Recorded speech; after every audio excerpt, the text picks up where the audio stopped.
Hai guys, selamat datang kembali di channel Indonesia Belajar. Dalam video kali ini, kami akan memberikan panduan untuk melakukan instalasi dan ulasan Langit ke-7 OS. Yuk, kita mulai sesi review kita.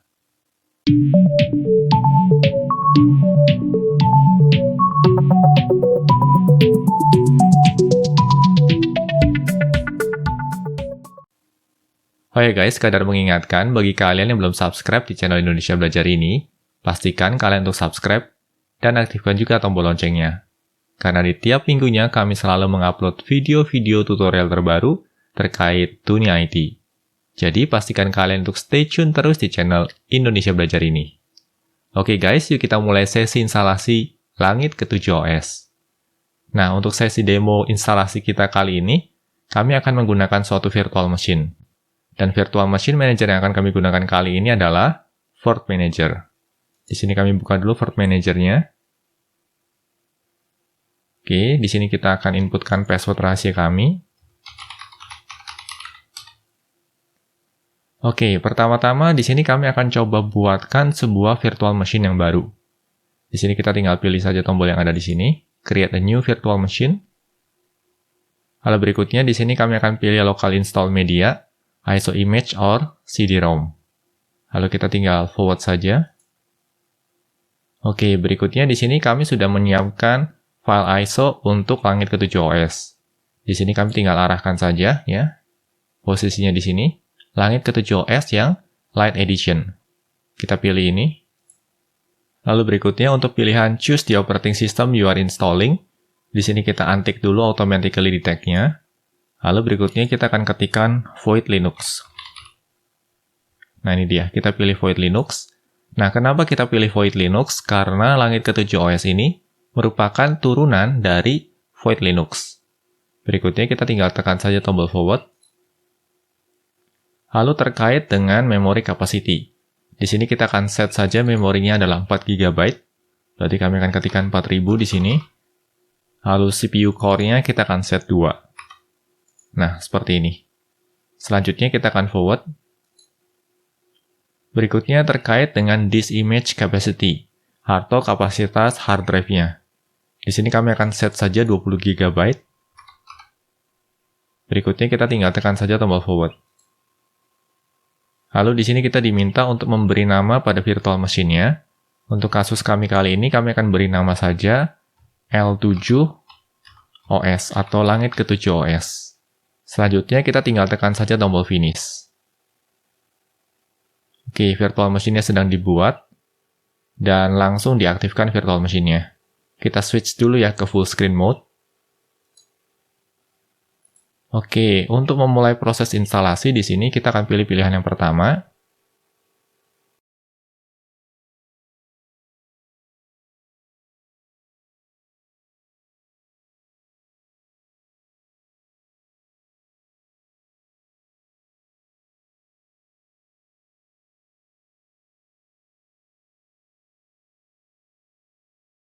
Oke, proses booting Langit ke-7 OS baru saja selesai, dan sekarang kita sudah berada pada live version-nya. Oke, untuk melakukan proses instalasi, pertama-tama kita butuh akses terminal terlebih dahulu. Nah, bisa kita lihat di sini ya, di sini desktop environment-nya adalah KDE Plasma. Kita akan coba akses terminal, dan terminal default untuk KDE Plasma Desktop adalah konsol. Kami buka konsolnya. Lalu kami akan coba maximize di sini. Berikutnya, kami akan coba perbesar ukuran font-nya atau font size-nya. Oke, di sini mungkin kalian mulai bertanya-tanya, mengapa melakukan proses instalasi harus buka konsol atau terminal? Karena di sini kita menggunakan Langit ke-7 OS yang merupakan turunan dari void Linux, dan proses instalasinya akan difasilitasi oleh Ncurses. Dan Ncurses ini merupakan installer untuk sistem operasi berbasis Linux yang bisa dibilang agak jadul ya, atau lumayan lawas. Dan bagi teman-teman yang sudah pernah menggunakan Linux mungkin 10 atau 15 tahun yang lalu, tentunya teman-teman juga udah cukup familiar dengan Ncurses ini. Nah, hanya saja sekarang ini memang tidak banyak distro Linux yang menggunakan Ncurses sebagai installernya. Tetapi untuk kasus kita kali ini, ya karena kita menggunakan Langit ke-7 dan Langit ke-7 merupakan turunan dari void Linux, proses instalasinya akan menggunakan Ncurses. Nah, berikut akan kami demokan prosesnya. Di Di sini pertama-tama kita akan coba switch dulu ke root atau ke super user. Caranya kita cukup ketikkan saja su di sini. Oke. Nah, kalau kita su spasi, sudah ada autocomplete-nya. Kita tidak mau mengakses sudo, tapi kita mau mengakses su saja. Su enter di sini. Dan begitu kita mengetikkan su enter pun sudah diarahkan menjadi sudo spasi -i ya. Dan ini nggak masalah sih, karena sebenarnya kita akan switching sebagai root. Bisa nampak di sini ya, prompt-nya berubah menjadi tanda pagar. Ini mengindikasikan bahwa sekarang kita sudah sebagai user root. Nah, selanjutnya di sini kita cukup mengetikkan suatu perintah ya. Nama perintahnya adalah langit ke-7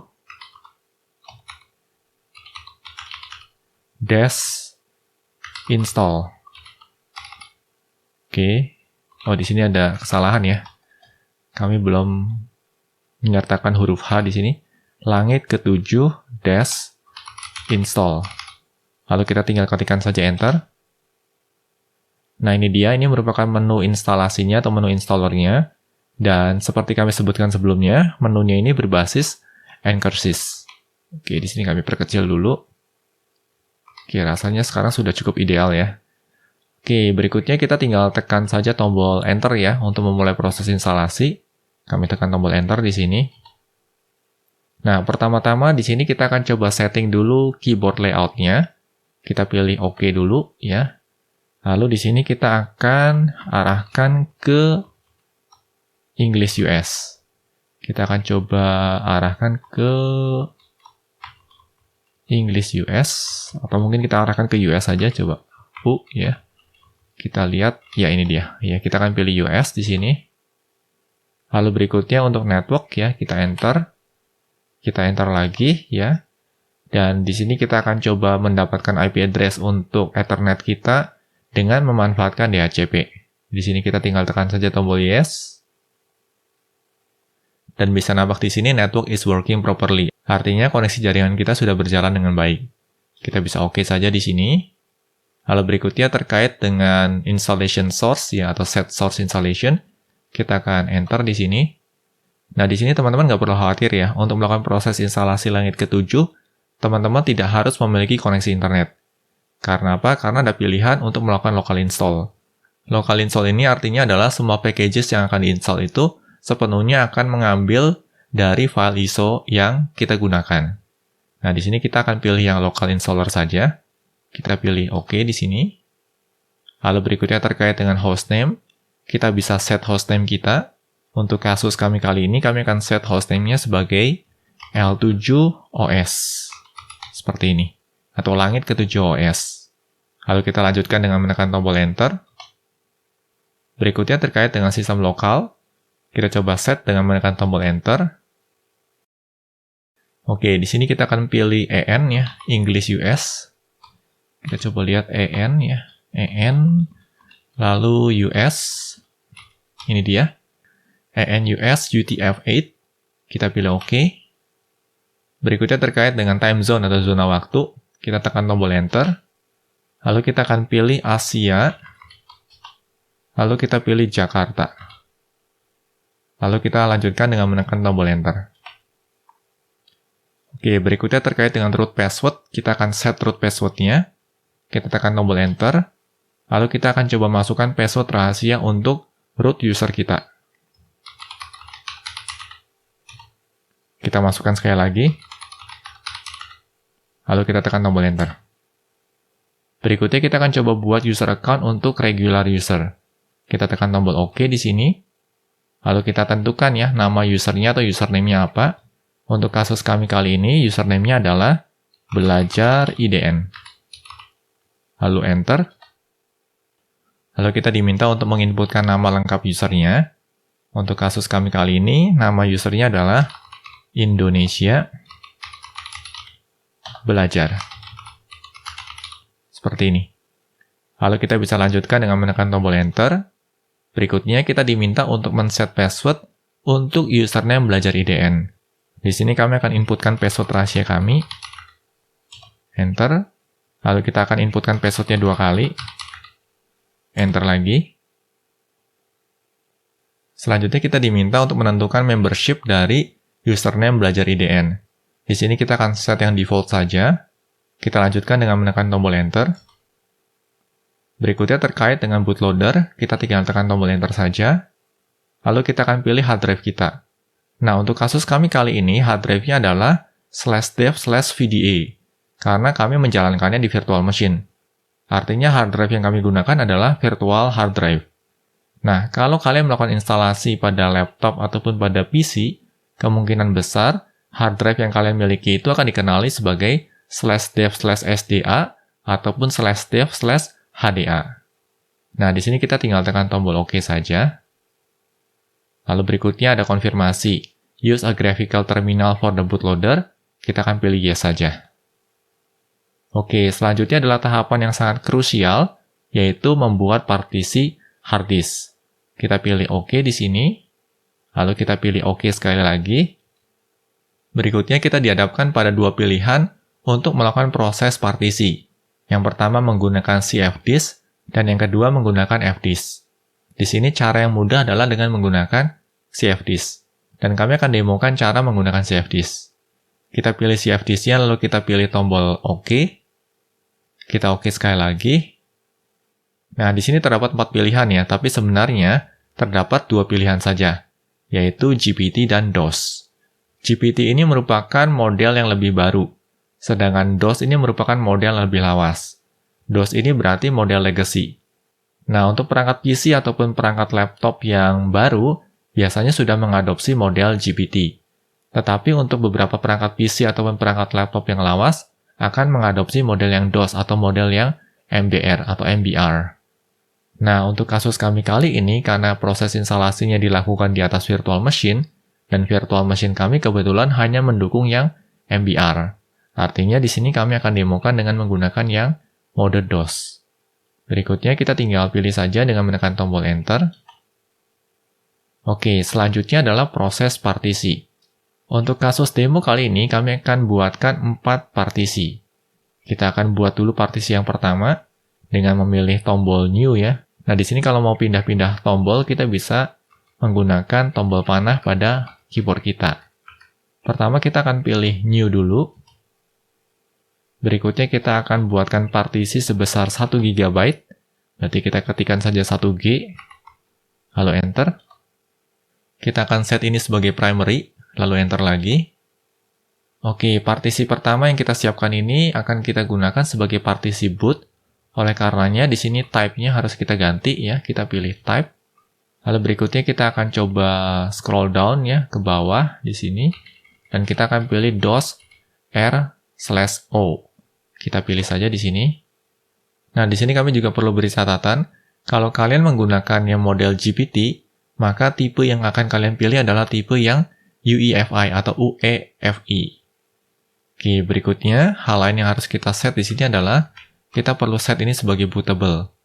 Kita tinggal pilih bootable dan kita pilih enter di sini. Nah, setelah bootable-nya kita enter, maka akan ada penanda bintang ya. Bisa kalian lihat di sini ada penanda bintang pada kolom bootnya. Oke, tahapan berikutnya kita akan coba buat partisi kedua di sini. Kita pilih free space lagi, lalu kita pilih new. Untuk partisi kedua ini akan kita gunakan sebagai partisi swap.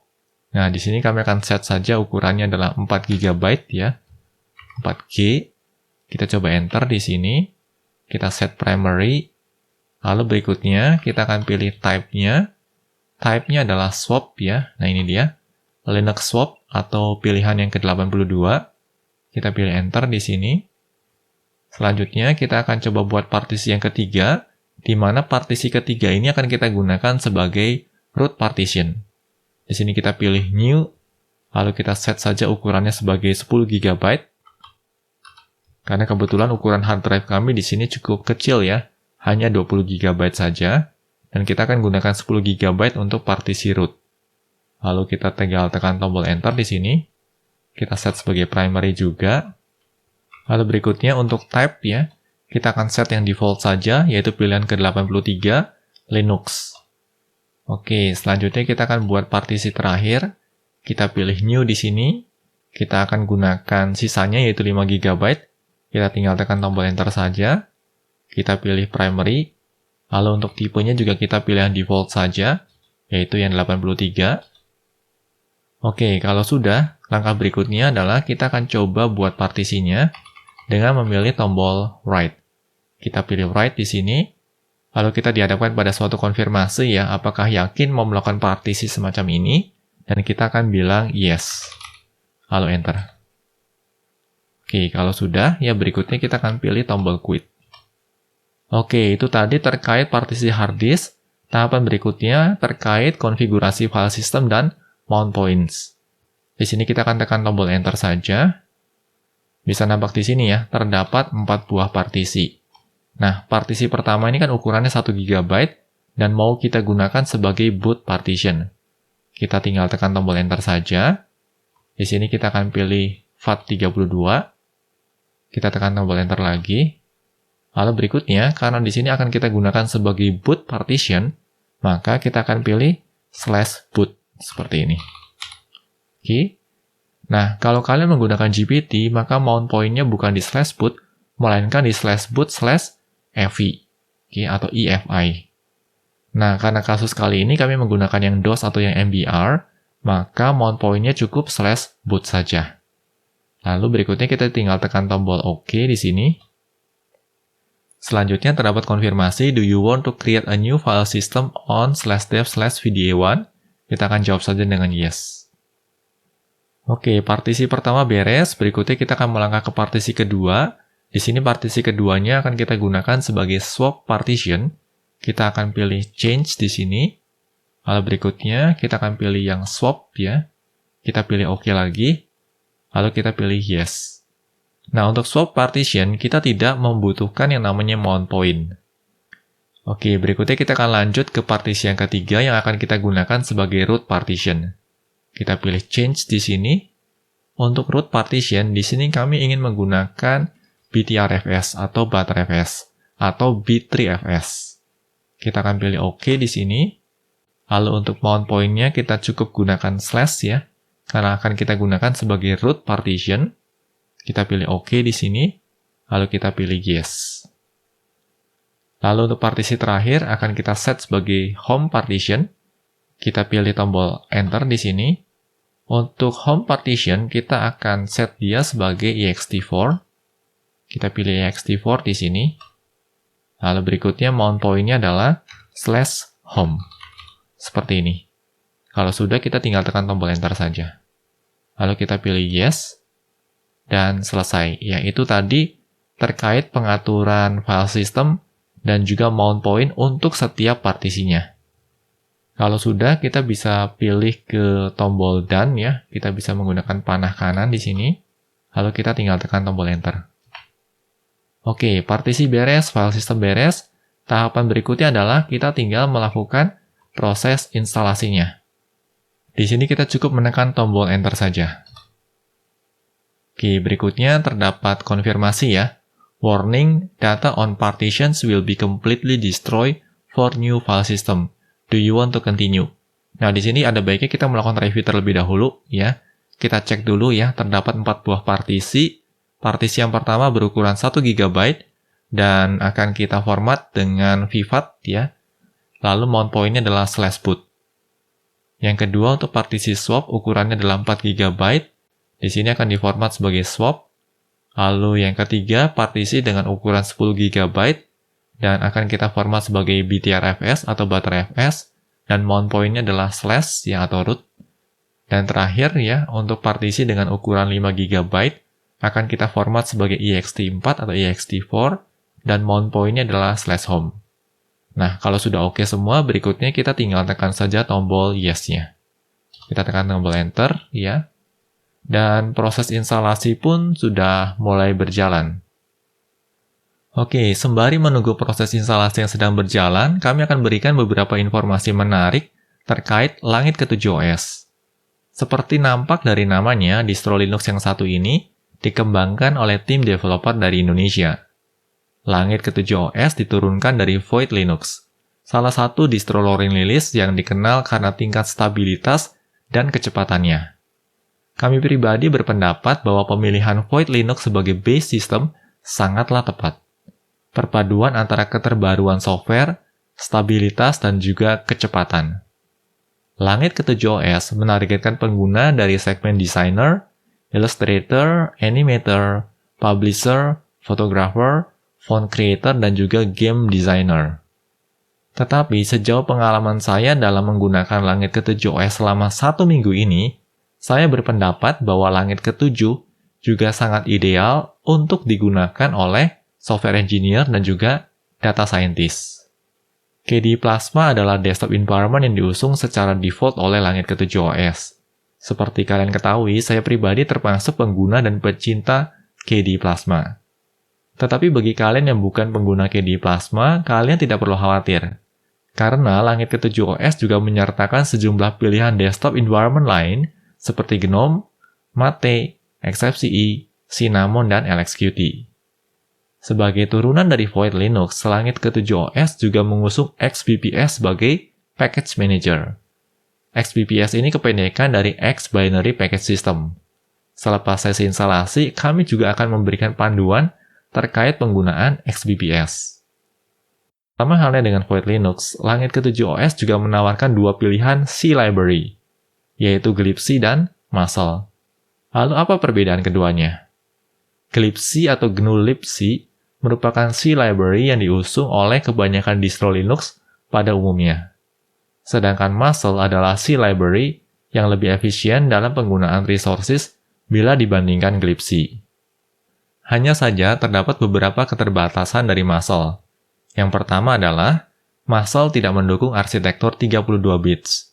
Lalu yang kedua adalah musl tidak mendukung aplikasi non-free. Jadi, kalau kalian menggunakan driver non-free ataupun aplikasi non-free, maka sebaiknya kalian tidak menggunakan musl. Kami pribadi menggunakan musl karena memang ingin bereksplorasi. Dan sejauh ini kami merasa sangat puas sekali dengan performanya. Untuk aplikasi non-free seperti Zoom, Spotify, ataupun Steam, kalian nggak perlu khawatir, karena kita masih bisa mendapatkannya dengan memanfaatkan Flatpak. Ya, Flatpak masih bisa digunakan ketika kita menggunakan musl. Oh ya guys, karena berbasis Void Linux, langit ketujuh OS juga tidak menggunakan sistem D, melainkan menggunakan Runit yang sebenarnya jauh lebih simpel dan efisien. Terdapat dua edisi yang ditawarkan oleh langit ketujuh OS, yaitu Lite Edition dan Pro Edition. Lite Edition dapat diperoleh secara gratis, sedangkan Pro Edition dapat diperoleh dengan menyalurkan donasi. Detail perbedaan keduanya akan kami bahas selepas sesi instalasi. Kami pribadi sangat menyarankan untuk menyalurkan donasi kepada tim pengembang langit ketujuh OS. Menurut kami, mereka telah mengupayakan suatu distro Linux yang well-crafted dan layak mendapatkan apresiasi. Bahkan saat ini kami sedang mempertimbangkan dengan sangat serius untuk mengadopsi langit ketujuh OS ini sebagai distro Linux utama kami di tahun 2022 mendatang. Bagi kalian yang tertarik untuk mencoba langit ketujuh OS, kami akan menyertakan link untuk menuju official homepage dari langit ketujuh OS pada deskripsi video. Kalian dapat mendownload ISO atau installer langit ketujuh OS melalui homepage tersebut. Oh ya, kami juga berencana untuk mengundang salah seorang developer langit ketujuh OS untuk bincang-bincang di sesi podcast Indonesia Belajar. Semoga bisa kami wujudkan dalam waktu dekat ini. Oke guys, agar video instalasi ini tidak terlalu panjang, maka kami akan skip sesi instalasi ini sampai di titik di mana sesi instalasinya selesai dan sistem siap untuk di-reboot. Oke, sampai di titik ini berarti proses instalasinya baru saja selesai dan sistem siap untuk di-reboot. Di sini kita dihadapkan pada suatu konfirmasi ya. Do you want to reboot the system? Ya, apakah kita mau melakukan rebooting system? Dan di sini kita akan pilih yes saja. Kita tinggal tekan tombol enter pada tombol yes-nya. Oke, kalau sudah ya, kita akan menunggu beberapa saat. Bisa nampak di sini ya, proses rebooting mulai berjalan. Oke, sudah up lagi di sini. Kita akan coba switch lagi ke full screen mode. Oke, kita akan pilih pilihan yang atas ya, langit ketujuh OS atau langit ketujuh GNU Linux.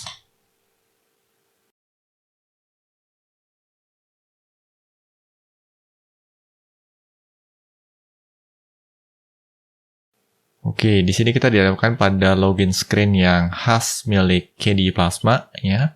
Kami akan inputkan password rahasia kami di sini. Lalu kita akan tekan tombol enter untuk melanjutkan ke proses login.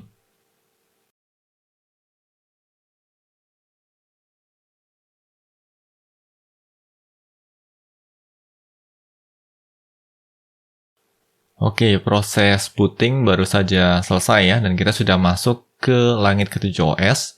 Dan bisa nampak di sini ya, ini menggunakan KDE Plasma Desktop sebagai desktop environment-nya.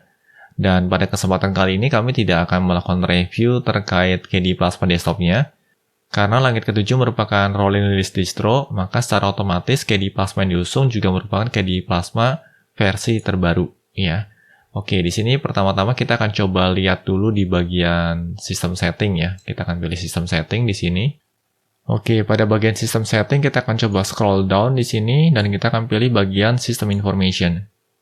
Bisa nampak di sini ya, distronya adalah langit ke-7 OS dan KDE Plasma yang digunakan adalah KDE Plasma versi terbaru saat ini, yaitu versi 5.22. Oke, bisa nampak juga di sini versi kernel yang digunakan juga kernel versi terbaru yaitu 5.12. Oke, berikutnya kita akan coba close dulu di sini. Tahapan berikutnya kami akan coba buka default web browser-nya yaitu Firefox ya. Kita akan coba lihat dulu Firefox di sini. Oke, di sini kita akan gunakan Firefox-nya untuk mengakses halaman homepage dari langit ke-7 OS. Halaman homepage-nya ada di langit ke-7.id. Oke, kita tinggal tekan saja tombol enter di sini.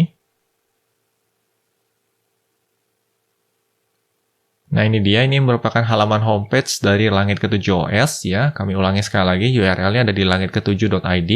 Tetapi di sini kalian nggak perlu khawatir, karena kami juga akan menyertakan URL untuk menuju halaman homepage ini pada deskripsi video. Oke, nah, bisa nampak di sini ya, halaman homepage-nya menurut kami sangat manis sekali, sangat profesional sekali. Dan ini tentunya tidak mengherankan karena tim pengembang dari langit ke-7 OS ini juga banyak diisi oleh para desainer. Jadi bisa nampak di sini desain website-nya pun kami bisa bilang sangat elegan sekali. Oke, di sini kami akan coba gali beberapa informasi dari halaman homepage-nya. Informasi pertama yang mau coba kami gali adalah terkait bagian unduh. Ya, di sini kita akan coba klik kanan, kita coba buka aja di tab yang baru ya. Kita akan coba akses di sini. Oke, di sini kami perlu menjelaskan terkait beberapa versi ataupun edition yang bisa kalian pilih. Nah, pertama-tama di sini kalian akan dihadapkan pada pilihan antara muscle atau glibc. Dan ini sudah pernah kami jelaskan sebelumnya sewaktu melakukan proses instalasi. Untuk muscle di sini hanya mendukung yang versi 64-bit saja. Sedangkan glibc ini mendukung baik arsitektur 64-bit maupun 32-bit.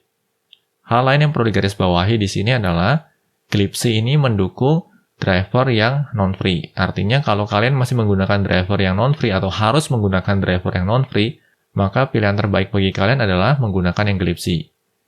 Tetapi bagi kalian yang tidak membutuhkan non-free driver atau sepenuhnya menggunakan yang open source driver, maka kalian bisa menggunakan yang muscle edition ini. Dan muscle ini memang bisa dibilang lebih efisien atau jauh lebih efisien bila dibandingkan yang glibc. Nah, itu tadi pembahasan terkait muscle ataupun glibc. Selain itu, di sini juga terdapat dua edisi, yaitu Lite Edition dan Pro Edition. Ya, Lite Edition ini sifatnya basic banget, ya, dan belum diperlengkapi oleh beberapa aplikasi terkait desain. Tetapi yang Pro Edition ini sudah secara otomatis disertakan beberapa perangkat lunak untuk desain grafis yang bisa dibilang sangat lengkap sekali. Nah, untuk mendapatkan yang versi Pro ini, kalian akan diminta melakukan donasi. Ya, sebagai contoh di sini ya, kita akan coba lihat yang Pro Muscle, kita akan klik bagian donasi. Lalu kalian akan dihadapkan pada tampilan semacam ini. Nah, donasi yang disarankan di sini adalah setidaknya Rp107.000. Dan menurut kami ini merupakan donasi yang masuk akal, bahkan bisa dibilang sangat masuk akal sekali. Dan kami pribadi sangat mendorong teman-teman, bagi teman-teman yang mau menggunakan langit ke-7, entah itu yang Lite Edition ataupun yang Pro Edition, ya yuk mari kita dukung teman-teman pengembang Langit ke-7 OS ini dengan cara menyalurkan donasi ke mereka. Karena menurut kami, apa yang sudah mereka upayakan ini bukan hal yang sepele. Ini merupakan upaya yang luar biasa sekali. Tidak mudah loh untuk menghadirkan suatu distro Linux yang well-crafted seperti Langit ke-7 OS ini. Jadi, kembali kami ingatkan, yuk dukung teman-teman yang ada di Langit ke-7 OS ini, baik dengan mendownload Langit ke-7 OS, menggunakan Langit ke-7 OS, dan tentunya juga dengan memberikan dukungan berupa donasi. Oke, ini terkait bagian unduh ya. Berikutnya, kita close dulu dan kita akan beralih ke bagian fitur ya. Kita buka di New Tab saja di sini, di bagian fiturnya. Nah, di bagian fitur ini dijelaskan dengan lebih detail ya, terkait perbedaan antara yang Lite dan juga yang Pro Edition. Nah, bisa nampak di sini ya, terdapat beberapa hal yang di checklist di Pro Edition yang tidak di checklist di Lite Edition. Lalu di bagian bawah di sini juga terdapat perbedaan ya antara yang Muscle dan Glibc. Nah, bisa nampak di sini ya, kalau kalian menggunakan aplikasi yang berbasis App Images, maka kalian tidak bisa menggunakan Muscle. Pilihannya hanya menggunakan Glibc. Ataupun kalau kalian menggunakan proprietary NVIDIA driver, maka sebaiknya kalian tidak menggunakan Muscle. Karena proprietary NVIDIA driver itu tidak bisa berjalan di atas Muscle. Harus berjalan dengan menggunakan Glibc. Oke, nah ini terkait dengan fitur. Kita close dulu di sini. Berikutnya, hal lain yang perlu kami highlight adalah terkait panduan. Di sini kita akan coba klik kanan, kita buka tab baru ya. Kita pilih ini.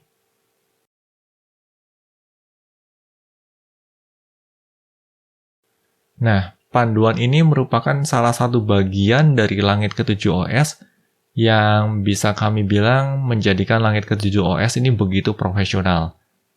Oke, di sini kami akan coba buka di bagian indeksnya ya. Nah, Langit ke-7 OS ini termasuk distro Linux yang dikemas dengan sangat serius dan well-crafted kalau menurut kami. Dan salah satu indikasi yang bisa kami lihat di sini adalah terkait dokumentasinya. Dokumentasinya bisa dibilang sangat baik sekali, sangat runut dan sangat mudah diikuti. Jadi bagi kalian yang mau mempelajari Langit ke-7 OS dengan detail ya atau from ground zero, kalian bisa mengikuti panduan yang sudah disertakan oleh Langit ke-7 OS pada halaman homepage mereka. Ya, di sini panduannya menurut kami sangat detail sekali. Bahkan bagi kalian yang memang belum pernah menggunakan Void Linux sebelumnya, kalian juga bisa banyak belajar terkait Void Linux melalui panduan yang disediakan oleh teman-teman developer Langit ke-7 OS ini. Oke, berikutnya kita akan kembali ke homepage ya. Selanjutnya kita akan coba lihat di bagian komparasi ya.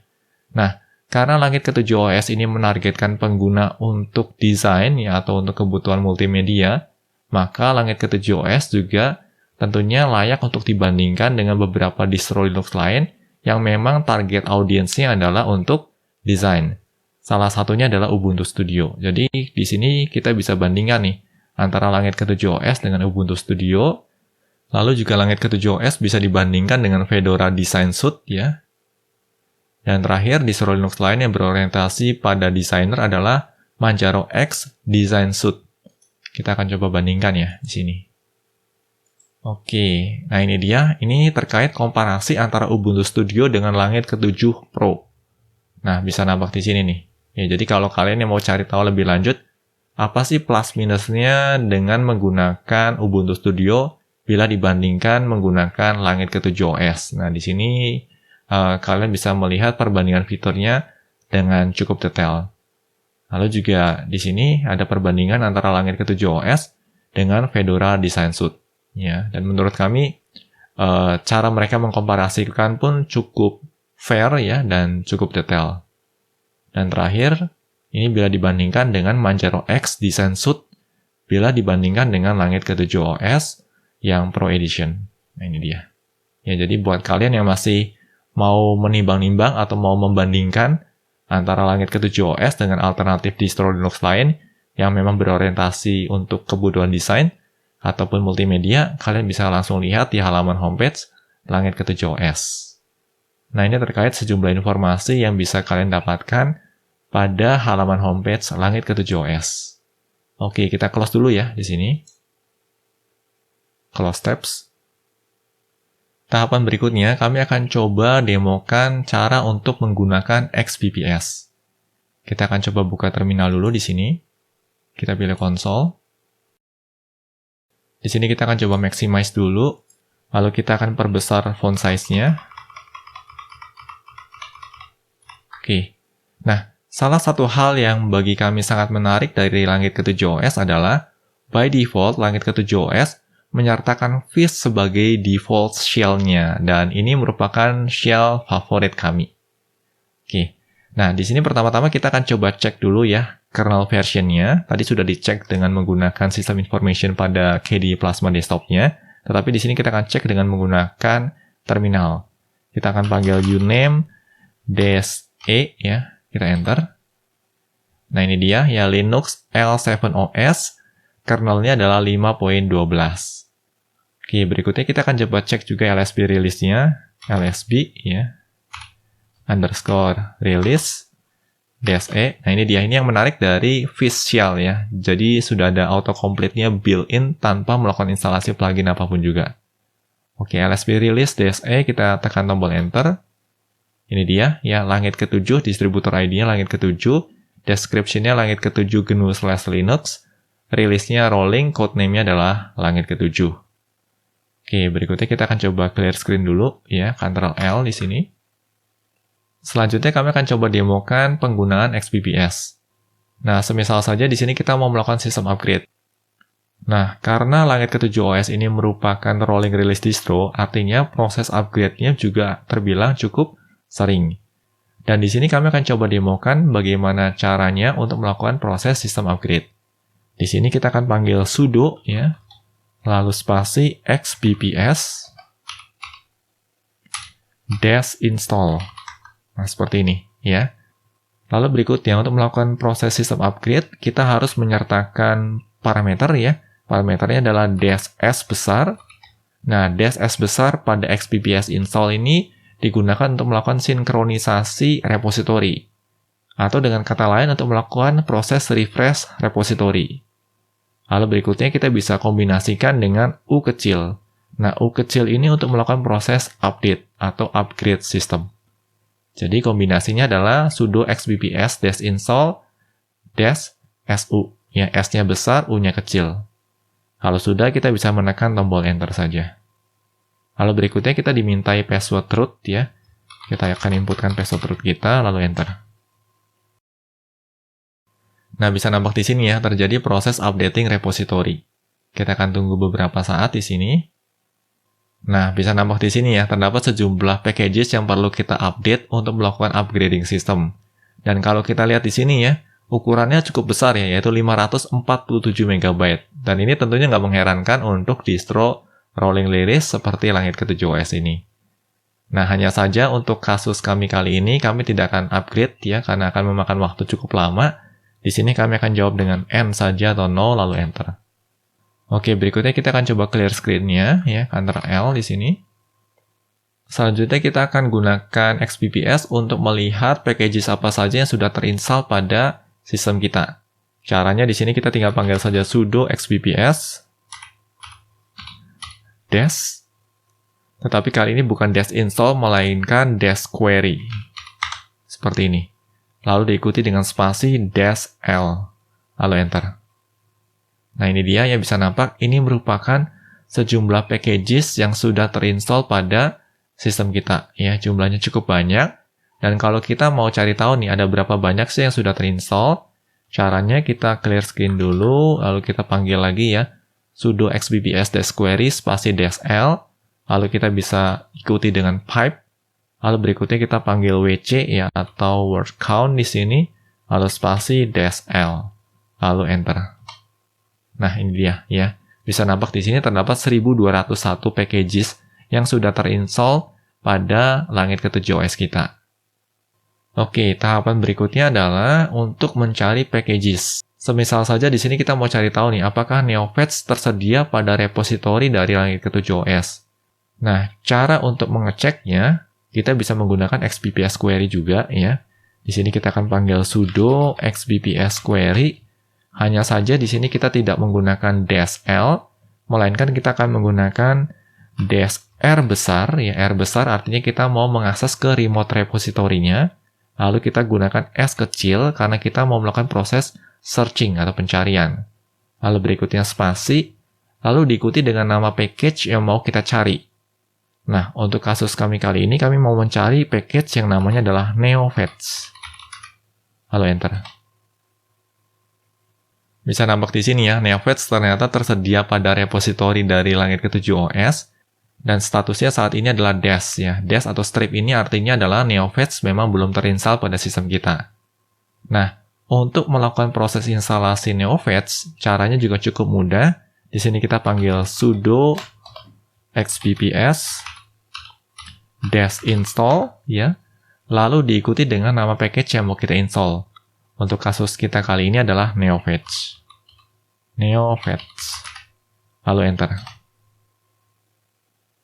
Lalu berikutnya ya di sini ada keterangan ya.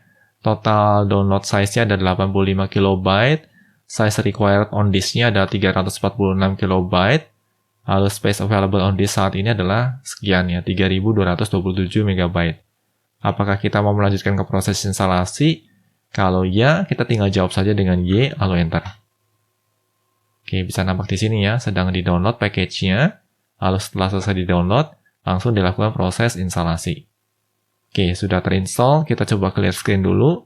Dan kita akan panggil ya, NeoFetch-nya. NeoFetch, lalu enter.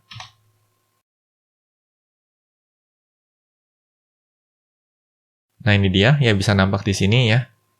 OS-nya adalah Langit ke-7, lalu kernel-nya adalah 5.12, default shell-nya adalah FIS 3.2.2. Oke, ini resolusi monitornya. Oke, itu tadi terkait proses instalasi package. Tahapan berikutnya adalah bagaimana caranya untuk meremove package yang sudah terinstall. Caranya di sini kita panggil saja sudo xbps ya, dash remove. Seperti ini. Spasi lalu diikuti dengan nama package yang mau kita remove. Semisal saja kita mau meremove NeoFetch-nya. Kita panggil saja NeoFetch. Seperti ini. Oke. Lalu ada konfirmasi ya, apakah yakin kita mau meremove package-nya? Kalau ya, kita tinggal tekan saja tombol Y lalu enter. Nah, seperti ini. Oke, sudah ter-remove. Lalu kita coba clear screen saja. Dan sekarang kalau kita panggil NeoFetch lagi, ya, sudah nggak bisa, ya, karena sudah kita remove package-nya. Oke, kita clear screen lagi di sini. Lalu berikutnya, terkait dengan xbpf remove, ya. xbpf remove juga kita bisa sertakan parameter yang lain, yaitu xbpf remove dash o kecil, ya. Nah, kalau kita panggil xbps remove dash o kecil, ini artinya adalah kita juga akan meremove semua packages yang statusnya adalah orphan. Oke, kita tinggal tekan tombol enter di sini, ya. Nah, nanti akan dicari ya packages apa saja yang sudah orphan atau yang sudah lepas dependensinya dan sebenarnya layak untuk kita remove. Dan kita bisa otomatisasi ini dengan menggunakan komen sudo xbpf-remove spasi -o kecil. Lalu selain itu juga ada komen lain yang perlu diketahui yaitu sudo xbpf-remove -o besar. Nah, kalau O besar ini benar-benar untuk melakukan pembersihan ya, termasuk juga pembersihan cache-nya. Oke, jadi sewaktu kita melakukan proses instalasi kan ada beberapa file yang kita download dan kita simpan ke dalam cache ya. Dan kalau kita mau clean-kan atau mau kita bersihkan, kita bisa menggunakan sudo xbps-remove spasi -o besar. Ya, di sini kita akan coba ya. Karena kita belum banyak melakukan download packages, ya artinya cache-nya juga belum terlalu besar. Dan sewaktu kita eksekusi, maka prosesnya juga berjalan dengan sangat cepat sekali. Nah, itu tadi terkait ulasan kami mengenai Langit ke-7 OS. Bagaimana nih menurut pendapat kalian? Kalau menurut kami sih, Langit ke-7 OS ini layak untuk dicoba, dan layak juga kok digunakan sebagai distro Linux untuk kebutuhan sehari-hari kita. Baik sebagai desainer, illustrator, dan kebutuhan multimedia lain, bahkan juga untuk keperluan programming, dan juga data science. Oh ya guys, ngomong-ngomong, apakah kalian juga pengguna Linux? Kalau ya, distro Linux apa yang sedang kalian gunakan saat ini? Bagikan juga dong pengalaman kalian selama menggunakan Linux pada kolom komentar di bawah ini. Dan bagi kalian yang belum menggunakan Linux, Setelah menonton video panduan instalasi dan ulasan langit ke-7 OS ini, apakah kalian mulai tertarik untuk mencoba Linux? Yuk, sampaikan pendapat kalian juga pada kolom komentar di bawah ini. Demikian video panduan instalasi dan juga ulasan langit ke-7 OS. Semoga pembahasan dalam video ini dapat membantu kalian yang sedang mempertimbangkan untuk melakukan instalasi langit ke-7 OS. Pastikan juga untuk terus mengikuti video-video tutorial lainnya di channel ini. Bila mana ada pertanyaan ataupun masukan terkait materi yang dibahas dalam video ini, kalian juga dapat menyampaikannya melalui kolom komentar di bawah ini. Kami akan selalu berusaha untuk merespons setiap komentar yang kalian sampaikan. Oke guys, semoga video ini bermanfaat bagi kita semua. Jangan lupa untuk komen, like, share, dan subscribe tentunya, karena ini akan menjadi motivasi bagi kami untuk terus menghasilkan video tutorial berkualitas lainnya. Salam Indonesia Belajar, banyak belajar biar bisa bantu banyak orang.